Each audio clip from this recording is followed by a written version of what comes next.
I'm Dr. Prasanth, MD Respiratory Medicine. I work as consultant pulmonologist at Mehta Global Campus, Velappanchavadi. இன்னைக்கு நான் உங்ககிட்ட பேச போகிற topic வந்து வீஸ். ஸோ ஃபஸ்ட்டு காமனாக எல்லாரும் கொஷின் கேட்குறதுன்னா எல்லா வீஸுமே வந்து ப்ராங்கியல் ஆஸ்மாவா அப்படின்ற மாதிரி கிடையாது. வீசிங்ன்றது ப்ராங்கியல் ஆஸ்மாவில் ஒரு சிம்டம். உங்களுக்கு மூச்சு வாங்குற மாதிரி வீசிங்ன்றது மூச்சு வாங்குறப்ப விசில் அடிக்கிற சவுண்ட் பேர் தான் வந்து வீசிங். ஸோ வீசிங்க்கு வந்து நிறைய டிசீஸ் வந்து காரணமாக இருக்குது, வெறும் ப்ராங்கியல் ஆஸ்மா மட்டும் கிடையாது. ஸோ வேறு என்ன டிசீஸ் வந்து வீஸ் காஸ் பண்ணும் அப்படின்னு கேட்டிங்கன்னா, குழந்தைங்களுக்கு இந்த நுரையீரல் இன்ஃபெக்ஷன் வந்தாலே வந்து சின்ன வயசில் வந்து இந்த வீசிங்ன்றது ரெகுலராக வரும். அதுக்கு நீங்கள் ஷார்ட் டேர்மாக ட்ரீட்மெண்ட் எடுத்துக்கிட்டிங்கனாலே சரியாக போயிடும். ஆனால் மோஸ்ட்லி இந்த அடலசன்ட் ஏஜ் குரூப், அதாவது நம்ம 18 வயசுலேருந்து இந்த 35 வயசுக்குள்ளே இருக்கவங்களுக்கு வீசிங் வந்துச்சுன்னா எந்த நுரையீரல் இன்ஃபெக்ஷனும் இல்லாமல் வெறும் வீசிங் மட்டும் வருது, எஸ்பெஷலி இந்த குளிர்காலமான வீசிங் வருது அப்படின்னா அவங்களுக்கு வந்து ப்ராங்கியல் ஆஸ்மாவாக இருக்கிறதுக்கான வாய்ப்பு வந்து ரொம்ப அதிகமாக இருக்குது.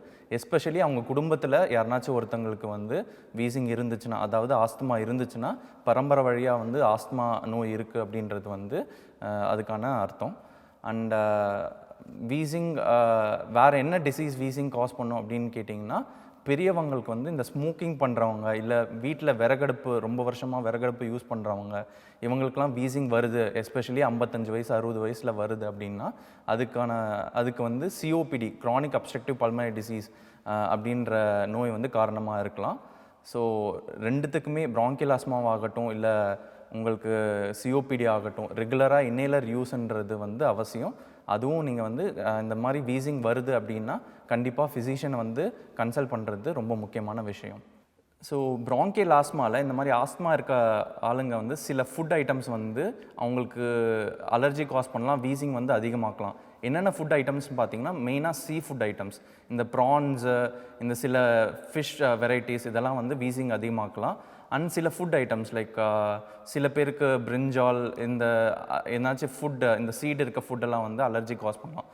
அந்த யூஸ்வலாக அவங்களுக்கே தெரியும், அந்த ஃபுட்டெல்லாம் எடுத்த பிறகு அவங்களுக்கே ரன்னிங் நோஸ் ஸ்டார்ட் ஆகும், கொஞ்சம் மூச்சு வாங்குறதுல கஷ்டம் இருக்கும், வீசிங் ஆரம்பிக்கும்.